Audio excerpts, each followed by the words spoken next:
وہ ایمان لاتا ہے اور یؤمنون وہ ایمان لاتے ہیں، یا یؤمنو وہ ایمان لائے گا، یؤمنون وہ ایمان لائیں گے، دونوں معنی ہوتا ہے۔ تو فبأي حدیث بعدہ یؤمنون، بس اب اس قرآن کے بعد کس کلام پر، کس بات پر وہ ایمان لائیں گے؟ کیا مطلب یہ ہے، اللہ رب العالمین نے یہ فرمایا کہ یہ جو کفار ہیں، منکرین ہیں، جب اس قرآن کو انہوں نے جھٹلا دیا ہے، جو کہ اللہ تعالیٰ کی کتاب ہے، کلام برحق ہے اللہ تعالیٰ کا، اور جس کے برحق ہونے اور اللہ کی کتاب ہونے کے دلائل روز روشن کی طرح سے عیاں ہیں، اور جو حکمتوں سے پر ہے اور نہایت فصیح و بلیغ کلام ہے، جب اس قرآن کو انہوں نے جھٹلا دیا اور اس کتاب پر، قرآن پر وہ ایمان نہیں لائے، تو پھر بھلا وہ اور کون سی کتاب ہے جس پر ایمان لائیں گے؟ یعنی کہ اگر وہ اس کتاب پر ایمان نہیں لائیں گے قرآن مجید کے اوپر، تو وہ کفر و ضلالت کی تاریکیوں میں بھٹکتے رہیں گے، وہ ہدایت کے راستے پر نہیں آ سکتے، یہاں تک کہ موت انہیں آ دبوچے گی اور وہ ہمیشہ کے لیے جہنم رسید ہو جائیں گے۔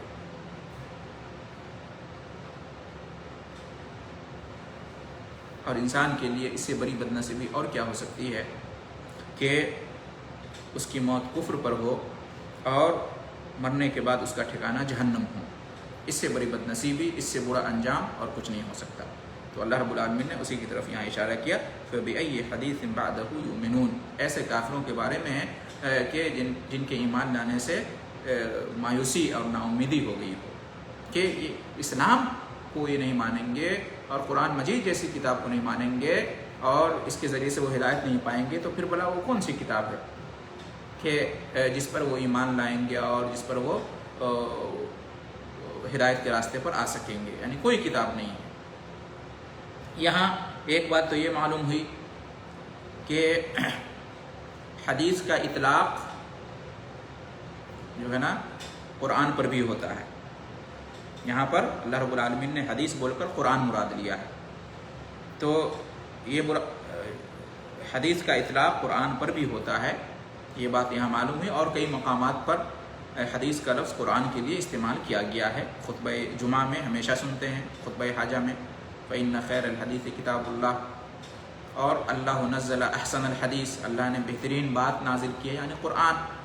وَمَنْ أَصْدَقُ مِنَ اللَّهِ حدیثا، اللہ رب العالمین سے اچھی بات اور کس کی ہو سکتی ہے، سچی بات۔ تو حدیث قرآن کے معنی میں بھی ہوتا ہے، اس لیے اہل حدیث جو ایک جماعت ہے، اہل سنت والجماعت کی جو جماعت ہے اہل حدیث، اس کا یہ معنی نہیں ہے کہ وہ صرف حدیث کو مانتے ہیں، بلکہ حدیث میں قرآن بھی داخل ہے اور حدیث رسول صلی اللہ علیہ وسلم بھی داخل ہے۔ جی ہاں، تو یہ گمان نہیں ہونا چاہیے کہ اہل حدیث جو ہے نا وہ قرآن کو نہیں مانتے، نہیں، حدیث میں قرآن اور سنت دونوں شامل ہے، اس لیے اہل حدیث کہتے ہیں۔ یہاں پر جو اللہ رب العالمین نے فرمایا کفار اور مشرکین کے بارے میں کہ اس قرآن کے بعد بھلا اور کس پر وہ ایمان لائیں گے، یعنی جب اس قرآن پر ایمان نہیں لائیں گے تو اور کس پر ایمان لائیں گے؟ میں یہاں پر یہ کہنا چاہتا ہوں مسلمانوں کے بارے میں کہ مسلمان اس کتاب قرآن مجید کو سمجھ کر نہیں پڑھیں گے اور اس سے ہدایت نہیں پائیں گے اور اس سے سکون نہیں پائیں گے اور اس سے جو ہے نا اپنا مقصد حیات نہیں سمجھیں گے، تو پھر بھلا وہ کون سی کتاب ہے کہ جس کو پڑھ کر مسلمان کامیاب ہو سکتے ہیں، جس پر عمل کر کے مسلمان کامیاب ہو سکتے ہیں، جس کو سمجھ کر مسلمان ہدایت پر قائم رہ سکتے ہیں؟ کوئی ایسی کتاب نہیں ہے۔ اگر مسلمان چاہتے ہیں کہ دنیا اور آخرت میں وہ کامیاب ہوں اور سکون کی زندگی انہیں میسر ہو اور ہدایت اور استقامت انہیں حاصل ہو، تو ضروری ہے کہ وہ کلام پاک کو، اللہ کی کتاب قرآن مجید کو پڑھیں اور سمجھ کر پڑھیں، تبھی ان کو یہ نعمت حاصل ہوگی دنیا اور آخرت میں، ورنہ مسلمان ہو کر بھی گمراہی کے راستے پر رہیں گے۔ قرآن اللہ تعالیٰ کا پیغام ہے، قرآن اللہ رب العالمین کی طرف سے ایک میسیج ہے جو ہمارے پاس آیا ہے تاکہ ہم اس کو سمجھیں کہ اللہ رب العالمین نے کیا فرمایا ہے۔ بڑی محرومی اور بدبختی کی بات ہوگی کہ ہمارے گھر میں قرآن ہو، قرآن پر ہمارا ایمان ہو اور ہم قرآن پر ایمان رکھنے کا دعویٰ کریں لیکن ہمیں توفیق نہ ہو کہ ہم قرآن مجید کو سمجھ کر پڑھیں اور ایسے دروس میں شامل نہ ہوں جہاں قرآن کو سمجھایا جاتا ہے، بڑی بدبختی کی بات ہوگی اور مایوسی کی بات ہوگی۔ اللہ رب العالمین نے فرمایا کہ اس قرآن کے بعد بھلا کس کتاب پر وہ ایمان لائیں گے؟ مسلمان اس کتاب کو نہیں سمجھ کر پڑھیں گے تو پھر کس کتاب کو سمجھ کر وہ کامیابی کا راستہ پا سکیں گے؟ کوئی ایسی کتاب نہیں ہے۔ اللہ رب العالمین سے دعا ہے کہ ہم تمام مسلمانوں کو اس کتاب قرآن مجید سے اپنا رشتہ، اپنا تعلق گہرا سے گہرا بنانے کی توفیق عطا فرمائے۔ قرآن مجید کی تلاوت کرنے، اس میں تدبر کرنے اور اسے سمجھنے کی اور اس پر عمل کرنے کی اور دوسروں تک اس کی دعوت پہنچانے کی ہمیں توفیق بخشے تاکہ ہم دنیا اور آخرت میں کامیاب ہو سکیں۔ اللہ رب العالمین ہمیں اس سعادت سے نوازے اور اس سعادت کو حاصل کرنے کے لیے ہمیں جو کچھ بھی خرچ کرنا پڑے، چاہے اپنا قیمتی وقت ہو یا کچھ بھی، تو ہم دریغ نہ کریں، اس کو خرچ کریں۔ اور الحمدللہ آج کے زمانے میں صرف آپ کا وقت جائے گا، ورنہ ہر چیز فری میں اور مفت موجود ہے الحمدللہ۔ صرف اپنا وقت دیں، قرآن مجید کو سمجھیں اور اپنی زندگی میں نور اور اجالا لائیں اور اپنی آخرت کو سنواریں۔ ہماری یہی نصیحت ہے اور درخواست ہے تمام مسلمانوں سے۔ اللہ رب العالمین پہلے مجھے اور پھر سب کو اس کی نیک توفیق عطا فرمائے، آمین۔ وآخر دعوانا ان الحمد للہ رب العالمین وجزاکم اللہ خیر الجزاء۔